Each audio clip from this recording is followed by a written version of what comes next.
אני רוצה רק להזכיר לכם דבר אחד.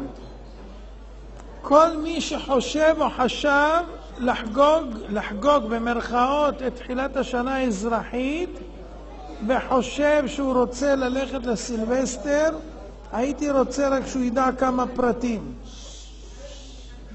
חג הסילבסטר לזכרו של האפיפיור סילבסטר הראשון בימיו של הקיסר קונסטנטינוס בשנת 314 עד 335. האפיפיור סילבסטר נחשב לגדול רודפי היהדות בדורו. הוא הפיץ את הנצרות באכזריות, בחרב ובהרג רב של יהודים בכל רחבי האימפריה הרומית.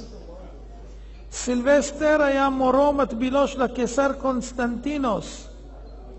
בהשפעת סילבסטר כינה קיסר קונסטנטינוס את ועידת החשמנים בה הביע את שנאתו העזה ליהודים, שהתבטאה בתקנות וגזרות שונות שגרמו לרדיפות והרג של יהודים רבים ברחבי המדינה, והביא לתסיסה בקהילות אחרות מחוץ רומא.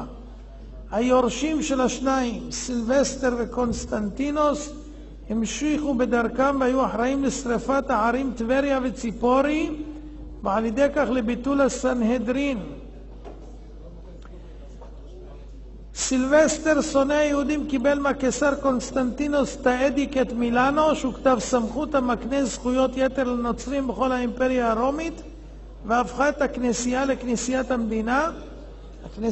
הכנסייה בראשות סילבסטר חוקקה בעקבות כתב זה חוקים שטניים נגד היהודים, ובוטלו כל זכויותיהם האזרחיות.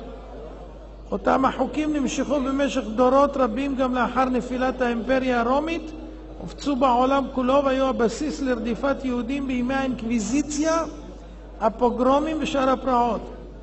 יום הסילבסטר הרי הוא יום קבוע לפוגרומים ברצח יהודים במסורת הנוצרית.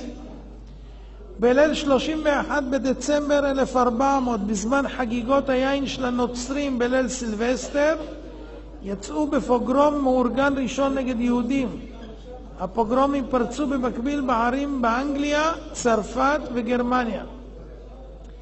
בליל סילבסטר ב-31 בדצמבר 1941, חיילים גרמנים רצחו בלילה אחד יותר מ-600 יהודים, נשים, זקנים וטף בוורשה, כדי לחגוג את החג, חג הסילבסטר.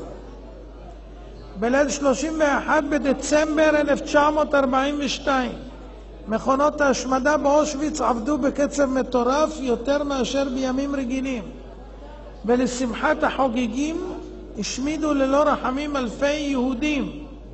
תראו עדויות של כך ממשפט אייכמן. אך האפיפיור ברומא ברך את מאמיניו לרגל הסילבסטר. העולם הנאור כמנהגו נהג, וזעקות הקורבנות נבלעו במצלות השיכורים שחגגו את הסילבסטר. יום הסילבסטר הוא יום דתי נוצרי מובהק בעל אופי אלילי. אימוץ יום זה מהווה תמיעה במנהגיהם, באורח חייהם והשתלבות בחגם. עוברים על זה בחוקות הגויים לא תלכו. איסור עבודה זרה היא עבירה החמורה ביותר בתורה, ולכן בפתיחה של מסכת עבודה זרה דף א' כתוב בעבודה זרה בעמוד ב' כתוב ככה: לפני ידיהן של גויים יום חגם של הסילבסטר 3 ימים אסור לשאת ולתת עמהן, וזאת שמא ילכו בחגם ויודו לאליליהם ויעברו על, ושם אלוקים אחרים לא תזכירו לא יישמע על פיך. זה לידיעתכם הסילבסטר, ומצווה לפרסם ולמחות באלה שהולכים, וחלילה לא להשתתף בדברים מעין אלה אפילו עם כוונות אחרות.